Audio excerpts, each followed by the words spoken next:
বৃষ্টির সন্ধ্যাটা উপভোগ করতে গেলে সন্ধ্যেবেলায় যদি একটু মুখরোচক কিছু না হয় তাহলে কি চলে?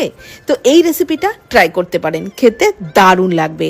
একটা পাত্রের মধ্যে দুটো ডিম ফাটিয়ে নিলাম, ওর মধ্যে দিয়ে দিলাম একদম মিহি করে কেটে নেওয়া পেঁয়াজ আর কাঁচা লঙ্কা কুচি, ধনে পাতা কুচি দিলাম, অল্প লবণ আর হলুদ গুঁড়ো দিয়ে খুব ভালো করে ফেটিয়ে নিলাম। এবারে আরেকটি বোলের মধ্যে নিয়ে নিলাম হাফ কাপ ময়দা, 2 টেবিল চামচ চালের গুঁড়ো, পরিমাণ মতো লবণ আর অল্প অল্প জল দিয়ে একটা মিডিয়াম ঘনত্বের ব্যাটার তৈরি করে নিলাম। ঠিক এই রকম ঘনত্বের ব্যাটারটা তৈরি করে 5 মিনিটের জন্য ঢেকে রাখলাম। আর এদিকে যে ডিমের গোলাটা তৈরি করে রেখেছিলাম সেটা ফ্রাইং প্যানে অল্প তেলের মধ্যে এইভাবে একটু ভেজে নিলাম। নিচটা হয়ে গেলে দুপাশে দুটো ভাঁজ করে তারপর উল্টে নিয়ে ছোট ছোট পিস করে মানে এরকম লম্বা করে কেটে নিলাম। সব ডিমের টুকরোগুলোকেই উল্টে পাল্টে বেশ লালচে করে ভেজে নামিয়ে নিলাম। এইবার যে ব্যাটারটা তৈরি করে রেখেছিলাম তার মধ্যে দিয়ে দিলাম একটু চিলি ফ্লেক্স, সাদা তিল, অল্প ধনেপাতা কুচি আর একটু রসুন আর আদা গ্রেট করে দিলাম, একদম খুব সামান্য পরিমাণেই।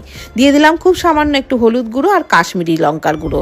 খুব ভালো করে সমস্ত কিছু মিশিয়ে আবারও দেখুন ঘনত্বটা ঠিক এই রকম কিন্তু হবে, একেবারে পাতলা ঘনত্বও না আবার খুব বেশি ঘনও না। এইবার ওই ডিমের টুকরোগুলোকে ব্যাটারে ডুবিয়ে কড়াইয়ে বা ফ্রাইং প্যানে সাদা তেলের মধ্যে উল্টে পাল্টে বেশ লালচে করে ভেজে নিতে হবে, তবেই কিন্তু এগুলো দারুণ মুচমুচে হবে, খেতে তো দুর্দান্ত লাগবে। অবশ্যই ট্রাই করুন, সস দিয়েও খেতে পারেন কিংবা শুধু খেতেও দারুণ লাগবে।